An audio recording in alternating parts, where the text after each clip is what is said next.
And I just have to mute the meeting when it comes up. Bear with me here. And I just have, okay. All right. So thanks again for coming, and I really apologize for messing up last time. And that's Steve, you had me freaking out when you said the link didn't work. I'm like, oh man, don't tell me I can't even, copy the correct link in twice in a row. But so let's get started. Did any of y'all have any issues with the meeting minutes? That was a little bit long-winded maybe, but I just wanted to capture the conversation. Did you have a chance to check out the minutes?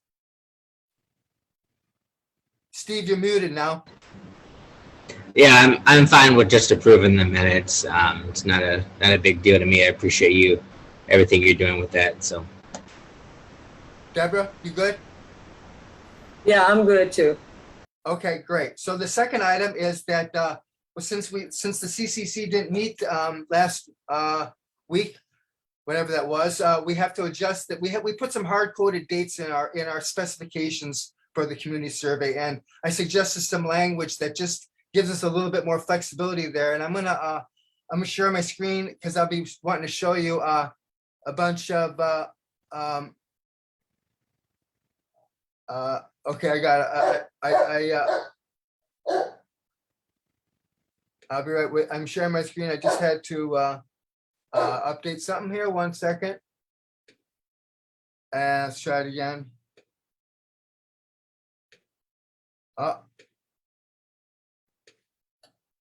Bear with me. It's just okay. I'm sorry. I have to unlock this. 1 second.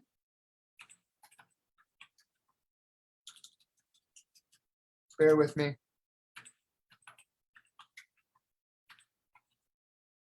I upgraded my computer to Big Sur, so that was a real oh boy, it's telling me I have to you know what? Okay. All right. Okay, let me see now. Okay, I think it's working now. Anyways, I'll post it on YouTube. Let's not waste any more time on that. If it doesn't work on Facebook, I'm not gonna sweat it. Oh, wait a second. I gotta there we go. All right. So can you all see my screen now?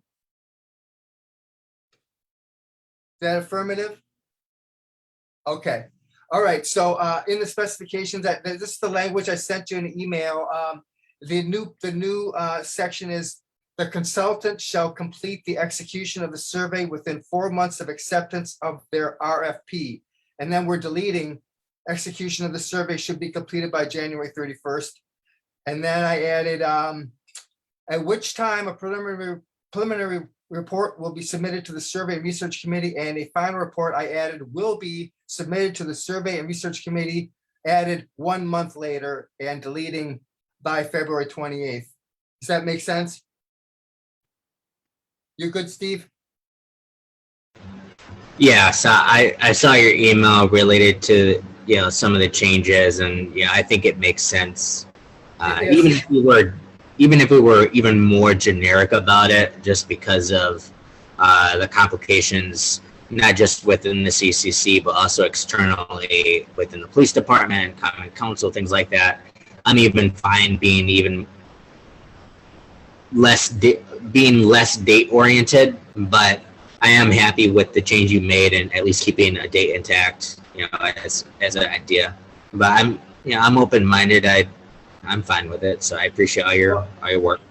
Well, the reason I came up with the 4 month thing is when I looked at when we wanted the approval to go forward and when we wanted the first product produced was about 6 months, and that would be time for the procurement office to get the RFP out and find somebody. And Steve, we were talking about vetting that having a community meeting where the RFP submissions, the people submitting would present to the community so we can get feedback. So I was like, I don't know how long that's going to stretch out. So I just thought 4 months, we're giving them 4 months to do the survey and then 1 month to polish up any reports. So I don't know. It just seemed like that was, but if you're all good with it, we'll move on then. And, I have 2 points I want to oh, make. please do. I would suggest we think about, in that third paragraph, the consultant shall complete the execution of the survey within 4 months of, I'm not sure, acceptance of their RFP, or maybe it's the signing of the contract by all parties. Because sometimes when you accept an RFP or tell them they're receiving the award, it still can take a week or two, or sometimes more, for government to actually sign the contract. So That's- do we Yeah, that's want, brilliant. Yeah, go ahead. I'm sorry. and then the other part would be, and maybe the way we give ourselves even more leeway is at the end of that paragraph, when you say the final report will be submitted 1 month later, maybe we also put unless extended in writing by the chair of the Survey and Research Committee. So it gives the committee some leeway without having to be specific. We can extend it, Stephen, if we want to, simply by putting in writing to the consultant that we're extending that time frame. And that way, in January and February, we'll have a better idea of whether or not we want to extend it. That sounds great to me. Stephen, those sound like good suggestions to you? Yeah, I mean, again, I'm open-minded because, a lot of the delay with the commission, so for me, my main concern is not necessarily this legislation, it's getting the full marine point to try to get this process kind of started. So I appreciate everything. I hope that Steve, you're breaking up real bad, bro. So I hope that doesn't continue for the whole meeting. But it was Deborah. I don't know about you, but I could barely hear and understand anything you were saying, Stephen. Do you want to summarize it again? Because you were breaking up so bad, man. I couldn't hear anything. Paul, you might want to mute when Stephen's talking. Maybe that would help. I'm not sure. Okay, let's try that. All good. I was just basically saying my main concern is the overall commission and making sure that the larger body is moving forward with a lot of the work that we've already done. All of this is great as well, but my biggest concern is the larger body, because we've already done a lot of work, and I appreciate everything you're doing. So I'm fine with the tweaks. No big deal. Okay, let me make these changes there then. Within 4 months of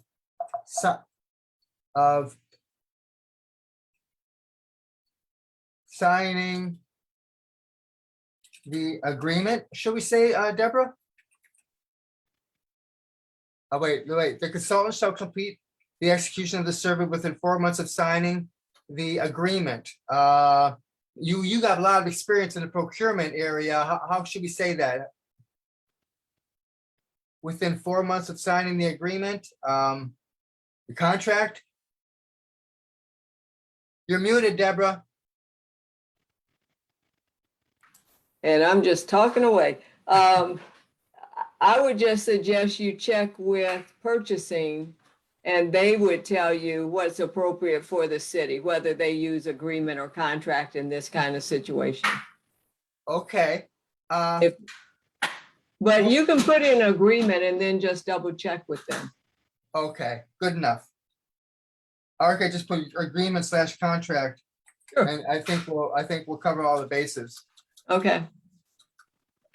And then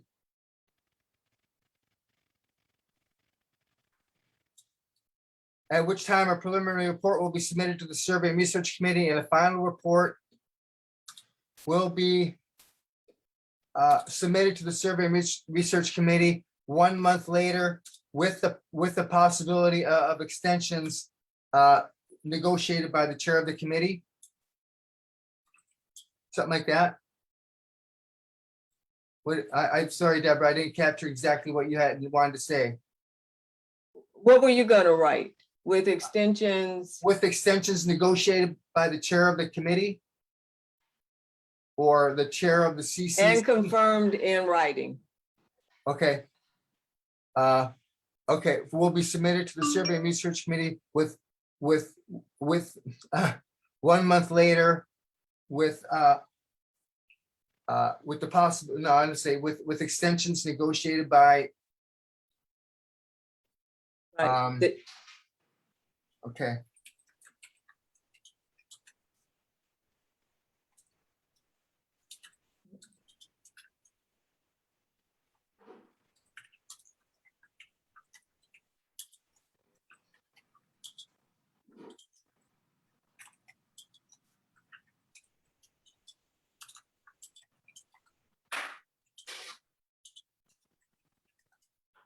Okay, but I think the only other thing is with negotiated by the chair, what's being negotiated? Yeah, thank you.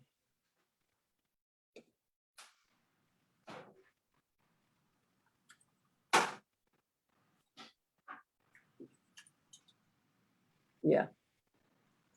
Yeah, I think that covers us and we don't have to keep going back and forth or worrying about dates. Yeah, thank you. That was really, those are good suggestions for sure. Should I just read it one more time and then you can see how it sounds when it's verbalized here? The consultant shall complete the execution of the survey within 4 months of signing the agreement/contract, at which time a preliminary report will be submitted to the Survey and Research Committee. A final report will be submitted to the Survey and Research Committee 1 month later with possible extensions negotiated by the chair of the committee. We don't need to say it, Survey and Research three times, do we? Just with the chair of the committee, is that good enough? I don't know, did you like it better with that in there again? I just feel like we're saying Survey and Research Committee a few too many times. Yeah, Paul, I agree. I mean, it's the same paragraph. As long as you say it once in the beginning of the paragraph, then we can kind of continue without repeating. Right. Okay, you all good on this? Okay, excellent. So we're on to the third item, which is the reviewing the data integrity issues with the MPD data. And I have a summary of the issues that I wanted to try to share with you. And the first page, I'm going to attach this to the meeting minutes. So I just wanted to have the first page is just a summary of resources, like where's the data, just the basic outlines, and then so then we'll jump to the heart of it and what's wrong with the data.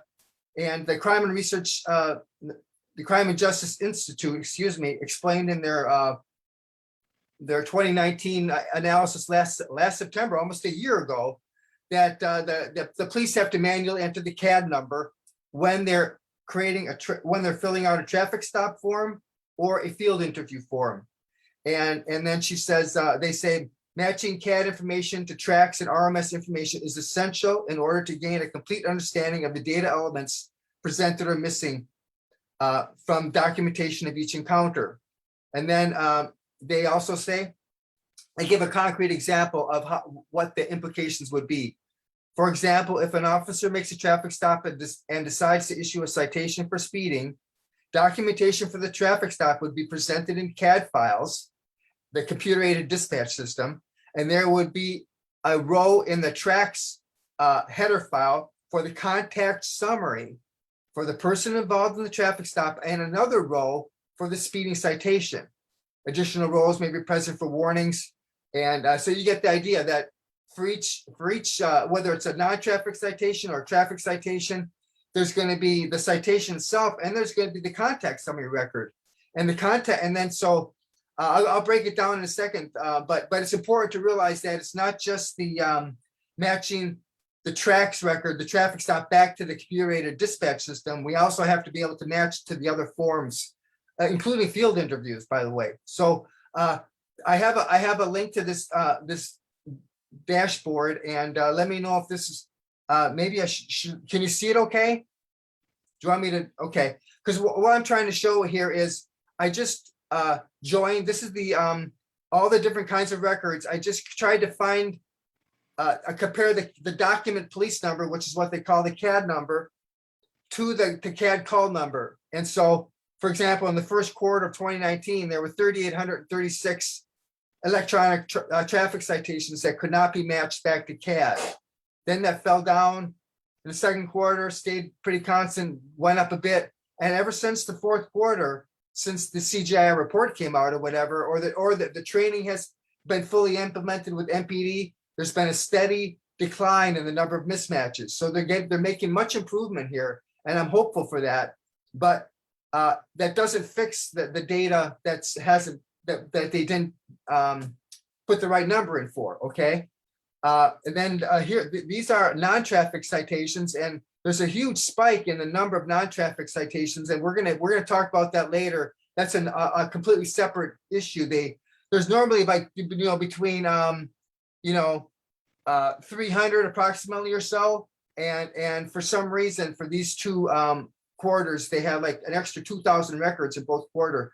I don't want to get too distracted with that, but I will hit it again later. And then warnings aren't too bad, 290 that could be matched. And then this is contact summaries. These are field interviews, and all these are getting better. As you see, there's fewer and fewer mismatches as the 2020 winds down. So the other thing that they mentioned in that in the CGI report was you have to be able to match that tracks record, the citation, back to a contact summary, and I'll explain how that works. But here you can see in the first quarter, over 4,000 records could not be matched. A traffic citation could not be matched back. And it looks like someone's saying something on the chat here. Maybe I believe you sent this document last month, Paul. Could you resend that, because it'd be great to include a synopsis of this in the executive summary. Definitely, Steve. I will definitely send you this, and it'll be attached to the meeting minutes as well. Oh,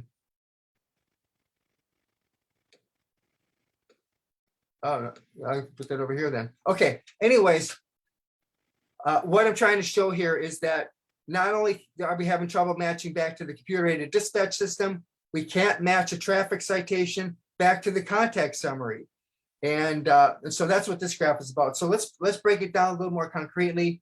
There's over 100,000 traffic contact summaries. Okay, and this is like there should be a contact summary for every record in tracks. Every record in tracks represents a contact with a person, and only 1% of the contact summaries could not be matched back to CAD. So that's pretty good. I'm not going to make a big deal out of that. So let's focus on the ones that are the issue. So I tried to explain it just in concrete terms to investigate the context of the issuance of a traffic citation to the full extent the data schema supports. We need to be able to match the document police number from the tracks ELCI join table to the call number in the CAD PCARS called table. That's how we get the call type. Why were the police called? What initiated this contact?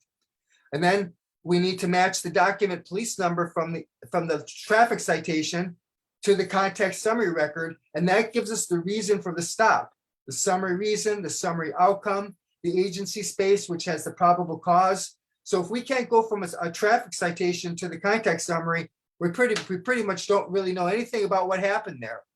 And then once we get to to a contact summary, then we can join and then we can join to the contact summary unit, which is the police cars, and get the vehicle contraband. Was the vehicle search done? What was the basis for the search? What did they find?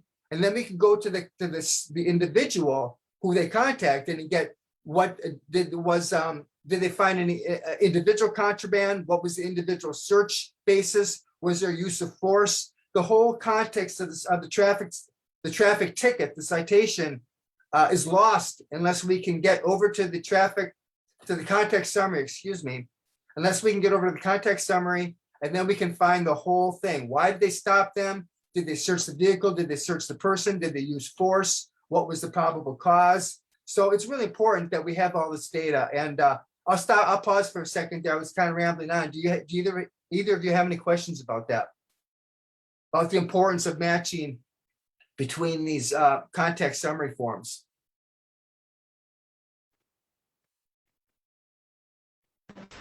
Well, I don't have any questions. I just have a comment. This is all great stuff, and I really appreciate you bringing this to attention and really highlighting this. And thank you so much. And I would agree. Well, I'm really feel like this is really important that we follow up on this. So so the analysis I gave above for a traffic citation going to a context summary is basically the same for a non-traffic citation and a warning. In both cases, we have to go from, there's 4 forms in the TRACS system, the traffic and criminal software system: a context summary, an ELCI, which is a traffic citation, a non-traffic citation, and a warning. So there's 4 forms, and everything has to go back to a context summary. So there are, for the traffic citations, there's 93,404 records, and 25% of those could not be matched to a CAD record. So we can't find the call type. What was it? A reckless driving? What was the call type? 26% could not be matched to a context summary. So for over a quarter of the traffic citations, we can't find out anything. What was the probable cause? Did they search the vehicle? Did they search the person? Was force used? Anything? And a few of them, a tiny percent, 0.7%, could be matched to field interviews. Because it's weird. Some traffic citations are connected to a field interview rather than a traffic stop, and I can't explain that right now. Okay, so for non-traffic citations, there's quite a lot fewer of them. There's only about 5,698, and 71% of those could not be matched to a CAD record, and 88% could not be matched to a context summary. So for non-traffic citations, we really can't do any type of rigorous analysis with so many records that can't be matched back to the full context of what happened during that stop. And for warnings are pretty good, very good. I'm sorry. There's 34,187 total warnings issued, and only 3.5% could not be matched to CAD, and only 4.4% could not be matched to a context summary. So that's great. That's really excellent. And I'll just review this back here. They're getting better on this matching. So you can see obviously a very nice trend for the traffic citations where the CAD number does match. And the same with the non-traffic citations and the warnings. They're getting much better. And so my reason for bringing this up is I wanted to put out to you, what kind of action do you want to take with the CCC? I'll try to summarize it quick here. I was thinking of writing a resolution to the CCC to ask the CCC to go to the parties, to go to the city attorney is representing the defendants now. So anything we do with this settlement, we have to go through the city attorney. You can't just call up Christine Cole at CGI anymore, or message Inspector Boston Smith at the MPD anymore. You have to go to the city attorney's office. And I have sent them numerous communications about this stuff, and they're not doing anything. They're not getting back to me. So I'm looking for the full weight and support of the CCC to go to the city attorney's office and say, you know what, we really want this data fixed, or we want to have a discussion about it. CGI spent quite a bit of effort trying to fix this data, and I'll just show you quick. But you can see here, they didn't. Oh, why did I do that? Oh, that was I made a stupid move there. I tried to drag it, and oh, don't tell me I closed it. Oh, here it is. Here we go. I'm sorry. I was trying to drag the window so you could see it better. There we go. So in the September 2020, CJI reported on the same issue with the data loss, and their numbers aren't exactly the same as mine. But anyways, I don't know what they're going to say for 2020. In fact, CGI is going to be coming out with their annual report any day now. Steve, you may have already seen the early draft of it, but it should be attached to the court case. I've been watching the court case on the Eastern District, and this year's report should be out any minute, any day now. And we'll see. I'm sure it will reflect the improvement that they've made that I showed here, the improvement that they made. But the bottom line is CGI, they've done a whole bunch of work repairing records. I know what I wanted to tell you. They've done a bunch of work repairing records, but they haven't told us how many records they fixed. So I don't know how many of these records they fixed. And I don't know, I'm rambling on here, but another option is that CGI would share with us the corrected data. And I brought this up at the last meeting. Could they share the clean data with us? Or could MPD just go back and clean up the data and give it to us? Or are they just going to say, sorry, for the first 2 years of the settlement agreement, you're just going to have to deal with the fact that you're missing a bunch of data. So give me your feedback, please. I've been talking too much here. Paul, I think what you've done is really great. But the thing I would add that I think is important, because people who do research will point out how the percent that don't match, and you've done a fantastic job with that. The only thing that I would suggest is, can you add a statement that says, what's the impact? How does not having this data impact the community or impact the lawsuit, or why is it important? Because the average person will look at this and say, whoa, 77% of this is missing and 95% and 4%. But the other part of it would be, okay, so why does that matter? And so I don't see the answer to the question, so why does it matter that this information is missing? Just so that when people look at it, you already tell them the answer. Why should they care about this? That's an excellent question. I tried to elaborate on it, but what you're telling me is I didn't communicate it very clearly. And well, you talk about a lot of what couldn't be matched, but why is it important for these records to match? And it may be something that you say, well, Deborah, that's just common sense. You want records to match. But how does it impact an individual or a community if these records don't match? Exactly. Yeah, I'm with you. And I tried to explain that, and I need to, maybe you can help me figure out how to clarify this. So tell me, maybe I missed it. Tell me where you've explained it. It's right here in the doc, and I'm going to attach this document to the meeting minutes. But the first thing is that we need to be able to match the document police number, the call number on the traffic citation to the CAD system, so we can get the call type. And the call type. No, but see, you're still talking in research terms. So we can get the call type. I'm talking about, why should I, as an everyday citizen, care? Is it the need to match it so that information is accurate? Is a citizen being penalized because it's not being matched?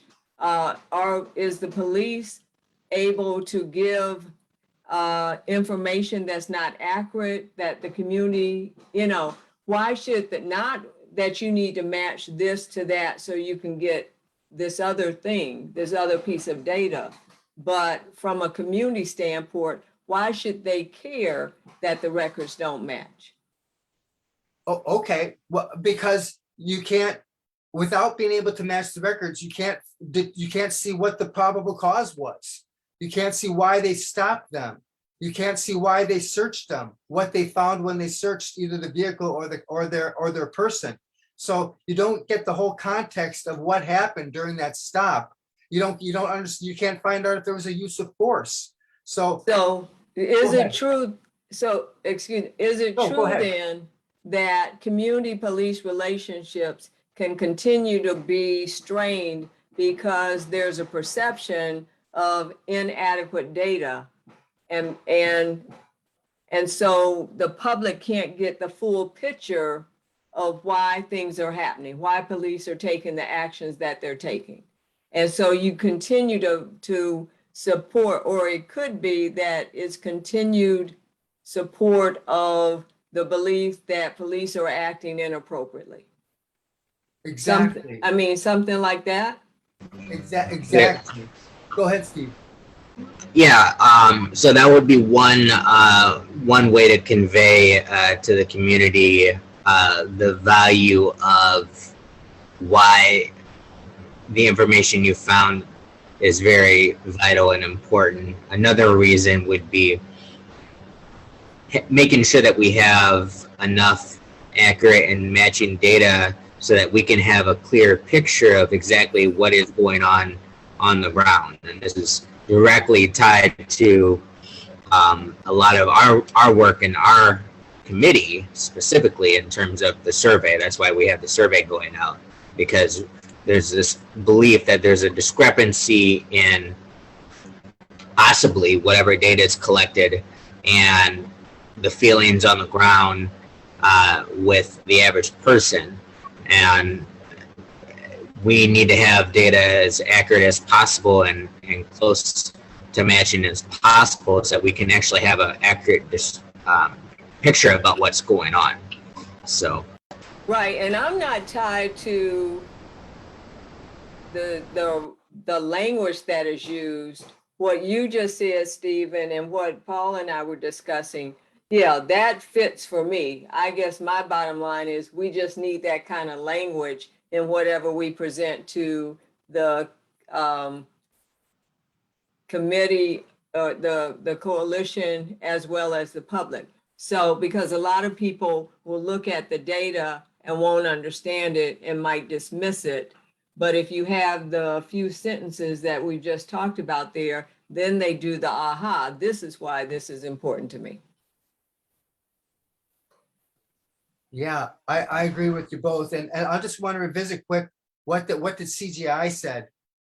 Matching CAD information to tracks or RMS information is essential in order to gain a complete understanding of the data elements present or missing from documentation of each encounter. I mean, it's essential to get a full picture. And so, you know what I wanted to ask though, if I write up a resolution and summarize this into a few whereas clauses and ask for the full CCC to petition, if you will, the city attorney's office as the representatives of the defendants, to say we would like to have a sit down with the MPD and FPC or and CGI if needed to review this and express our concerns about this.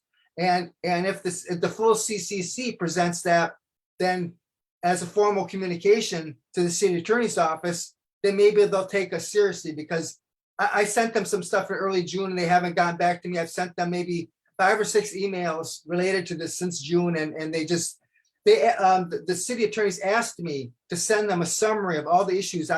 Because I'm rambling on a little bit, but I had been communicating with Christine Cole, Inspector Boston Smith, with Jack McNally, independently of the city attorney's office, and then they apparently got to the city attorney's office and said, since you are representing the defendants, would you handle Mr. Mozina's issues? So I got an email from Heather Hull, from the assistant city attorney, and she said, send me a summary of all the issues. And I sent that to Heather Hull and Julie Wilson in early June, and followed that up with 5 or 6 more emails, and they haven't got back to me at all. So I know they're busy and everything, but I don't have any clout. So I'm asking if you all would agree that if I come prepared at the next meeting with a resolution asking the full CCC to take this issue forward, we think that would be appropriate to do? So what I would say, Mr. Chairman, and as the co-chair of the commission, I'm not even sure if. You're muted, Steve. Sorry, I apologize, Mr. Chairman. Mr. Chairman, as the co-chair of the commission, the overall commission, I'm not sure if you would even need necessarily a resolution. I mean, I would think a resolution would be something that would be most likely for the common council to consider. I think all that would be needed would be just a simple motion for an action to be taken, and then for it to be passed by a simple majority of the commission itself. You might want to maybe make sure maybe that the motion is done in writing, so that during the meeting you can either send it to the chairwoman or chairperson who's running the meeting, to make sure that it's accurately represented. But I think something like that, just simply making a motion during the meeting, I would say maybe contact Linda Elder to make sure that maybe that's a discussion point on the agenda. I know that because we've had some meetings that have been canceled and rescheduled, that might be something that might be on the tail end of the agenda in the next couple of meetings here. But definitely just having that on the agenda, number one, by contacting Linda, and then number two, typing up a formal motion to read, so that we can just simply verbally pass it, rather than having to have a resolution. And I'm not even sure if it's something that's needed out of the common council. This is just a simple motion, simple request by the overall commission as a whole, and we just pass it with a simple majority. Now, if it gets to the point where they get back or they delay or they're telling us not to do that, then maybe we have a formal resolution where we include, where we send it to the common council, because there's a little bit more authority in that. But at this point, I think we're on the level of making a formalized request. So that would be my thinking. Deborah? I would agree with Stephen. I think because if you do what he suggested, then if there's no response, you can elevate it or escalate the intensity of the request. But I think starting with what Stephen's suggested sounds good. Excellent. Steve, that's a very good point. And I totally agree. So I know that the CCC they're pretty backed up. And I think it would be a real stretch to see them to get this added to the agenda with what is already backed up. So how about if for the next meeting, I have that motion ready, and then if you all think the motion is clean, then we can add it to the following CCC meeting. I'm just being realistic. I just don't think they're going to get to it at the next meeting, and I would like to give you a chance to review it before we present it. And we can't have this. We can't negotiate with in emails. We have to negotiate as a body. So what if I present a motion at the next survey and research committee meeting, and we can review it and wordsmith it, and then we'll add it to the agenda for the next CCC meeting. You know what I mean? Sounds good. Yeah, Paul, that sounds good to me. I understand that there's a sense of urgency with this. So I would be okay with that process, Paul, because I do agree that it's probably going to be a delay for the overall commission to get to that. But I do think it might be very important just to make that ask of Linda to add it to the agenda right away. Because if it's action item number 6 as a motion in the next upcoming overall body meeting, the overall commission, if we don't get to it, it at least gets added on, versus if you wait to have it added until the meeting after or 2 meetings from now, it's going to delay the consideration of the motion that you're talking about. So I would say as soon as possible, ask for it to be added to the agenda with Linda in the next meeting. If you want, you can draft it and maybe run it. I understand that you're concerned about having a discussion only through email. But I just feel there's a sense of urgency, Mr. Chairman, with the requests that you have, and because of the backlog of the overall commission, I really want this motion to really be added to the agenda as soon as possible, because I think what you're talking about here is something that's very important. And if we can at least get it out there, get that motion out there for people to be seeing it as part of the agenda, that would be my feeling. So I like that, Steve. You know what, then? I'm going to boil this down to a one paragraph motion, real high level, with the impact on the community, like you and Deborah had been emphasizing. And now, but I'm not a member. I'm not on the commission, so I'll forward it to you, Stephen. And I think it might be more appropriate for you to ask Linda to put it on the agenda as being on the executive committee of the commission. And I'm not even on the commission. You know what I'm saying? So I don't know if Linda, if she would be amenable to me saying, "Hey, Linda, I want this on the agenda." You know. So I'll call Steve. I just saw your instant message. I will go ahead and I'll write the motion up, and I'll send it to you and Deborah. And you know, at that point, it'd be in your hands. If you want to wordsmith a little bit and pass it on, you go right ahead. You know what I'm saying? Okay, you're shaking your head, bro. So I'm taking it as a yes. All right. So I think we're ready to go on to the third item. And you know, we started a little bit late, but let me know. Anybody, do you have a hard cutoff, Stephen? yeah, I do have a harder cutoff, you know, within 5 minutes after.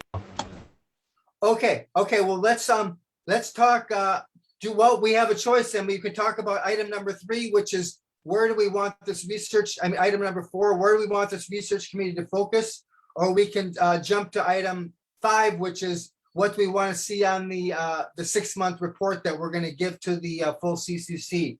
We could probably tackle one of those for a few minutes. Do you have a preference?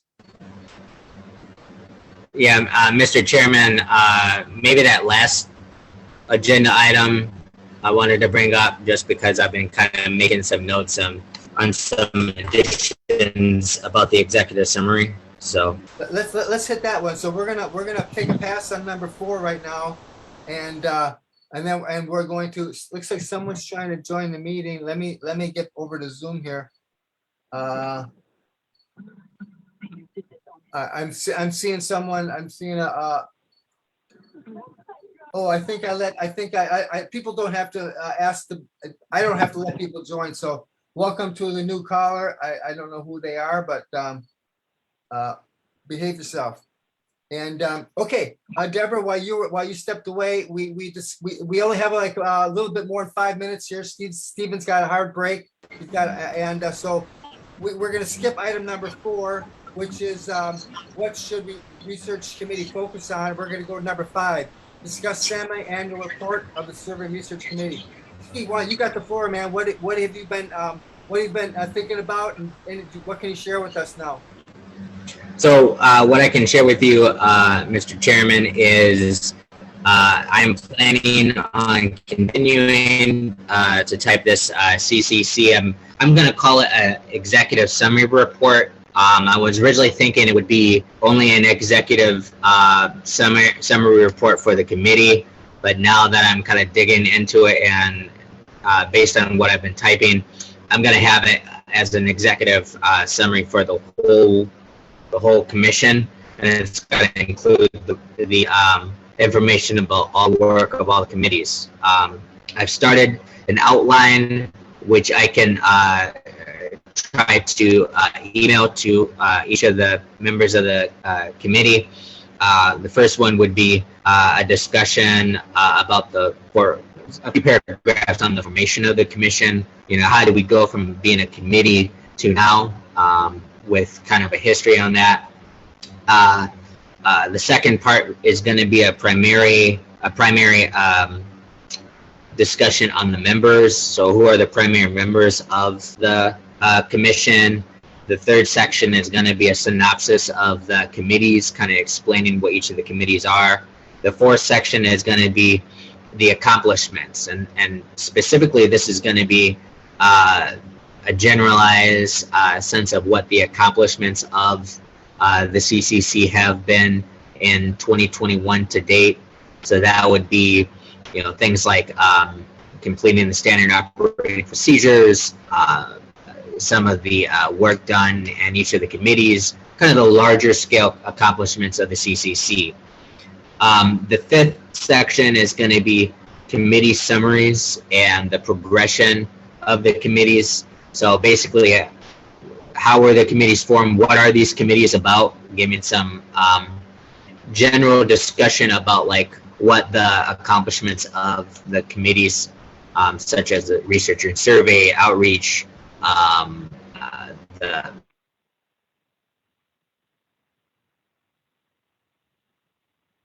Steve, you muted for some reason, bro.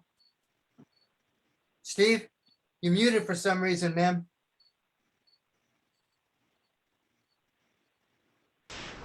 the makeup the commission, data collection, challenges when it comes to outreach. So that's going to be kind of the last part of it, as well as maybe a seventh section, which would be kind of more recommendations as well. So this is the beginning process of the report.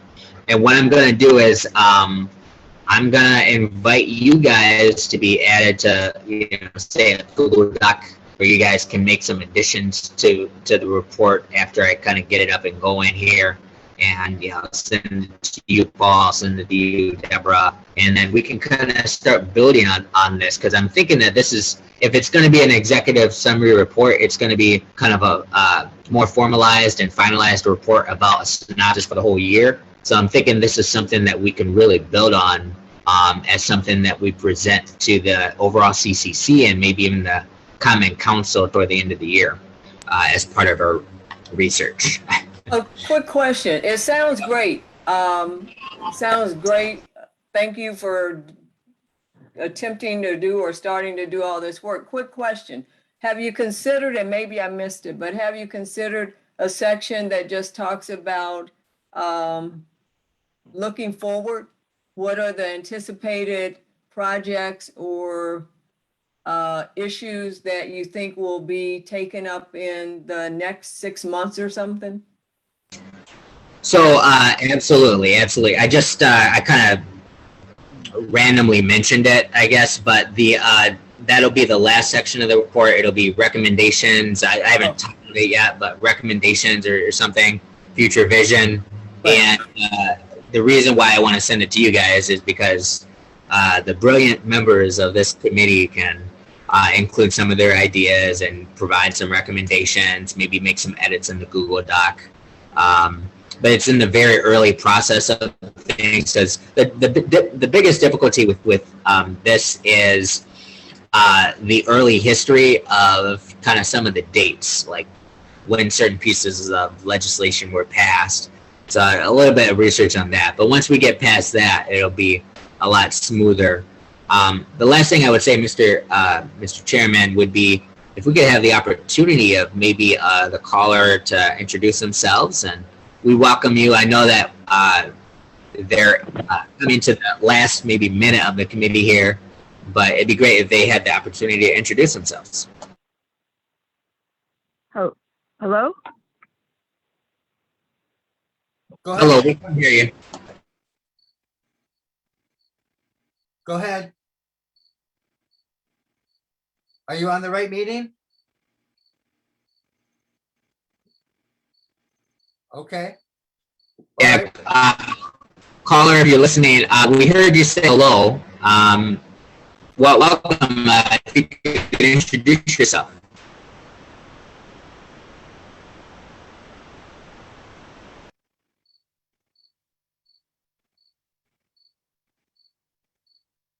The caller is muted. Is there a possibility where you could unmute them on your end, Paul? They're not, I don't see them muted. Oh. Well, you know what? That was a very thoughtful suggestion, Stephen. And you know, if you don't mind, I wanted to give you some feedback on what you just described. And I wasn't aware of the scope of what you were contemplating. That your report is going to be basically a summary of all the committee's activities, and that's a great idea. And so on that Google Doc, would you be hoping for contributions from Deborah and myself related to this particular committee only, or things that we may have noticed that that a different committee did, or you will let them bring forward their own accomplishments? No, the reason why I would want to include you guys in the document is the Research and Survey Commission deals with a broad realm of all of the activities that are taking place both within the commission as well as researching avenues of police and community relations. So the idea would be, because our committee is, in my opinion, overarching and broad, you guys will be included in helping to draft and craft the executive summary report that's going to be presented, including all aspects, all sections of it, all committee areas of it.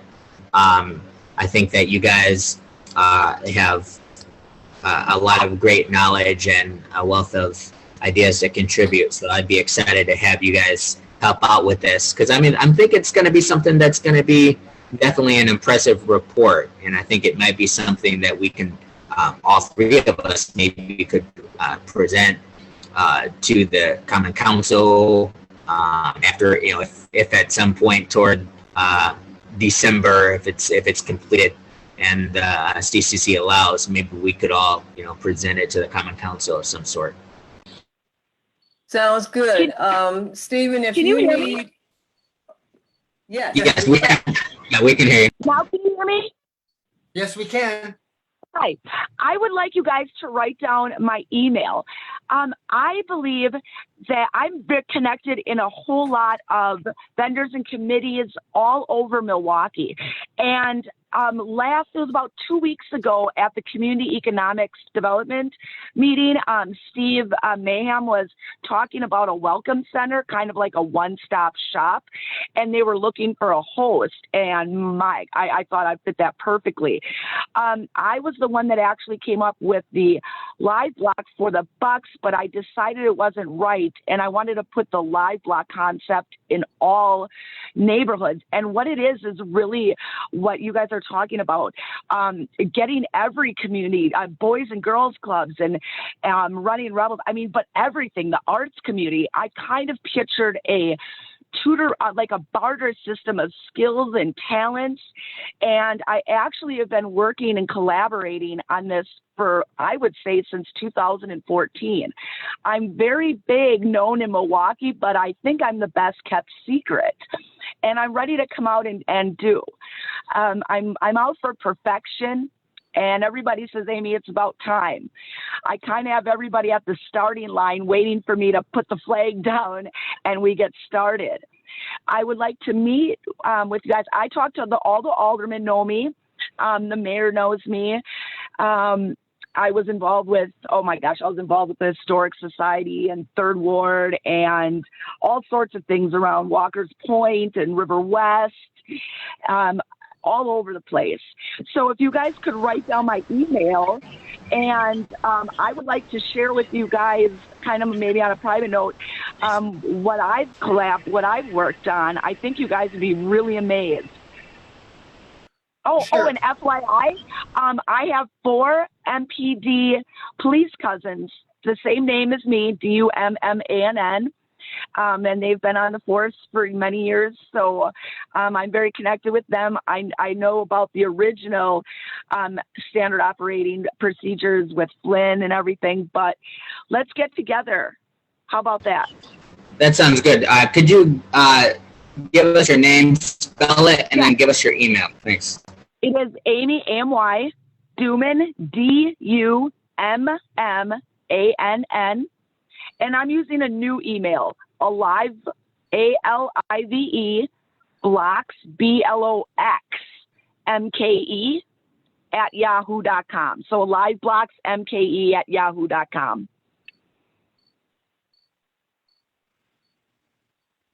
Okay. And my Zoom wasn't working. I wasn't able to patch in with the Zoom. So I'm doing it through the telephone number. That's why I don't know how to mute or anything like that. I don't have that up. Okay, Amy, we'll contact you and get that information that you have been working on. That sounds really interesting. Super. Oh yeah, yes. I'm a great asset to the city, and I'm ready.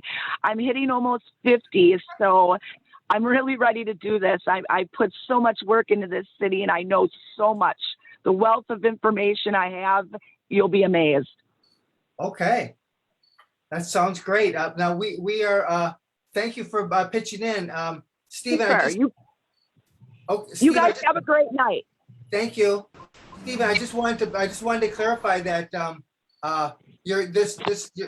report is going to span all the committees in the commission, and that you are going to be looking for input from Deborah and I on the accomplishments of all the committees across the commission. Did I get that right? Absolutely. You guys are very helpful, and I look forward to sending you guys the early draft of the Google Doc, and we're just gonna, over the course of several months, slowly edit it, slowly craft it, and fill in different areas so that by the end of the year, I mean, this is a longer term project, but by the end of the year, we'll have a pretty expansive report so that people can have a detailed understanding of exactly how we got to where we are, what our accomplishments have been overall throughout the year. And Steve, I don't know if you've already pulled together all of the historical data, but if you need any help with that, just let me know. Let me know what you're looking for. I'm willing to go back into the previous reports and things to pull out some of that if you like. I absolutely need help on that. That's the biggest challenge in the early going right now, and in terms of the draft. So we'll talk after the meeting moving forward, but your help is greatly appreciated. Okay, you're welcome.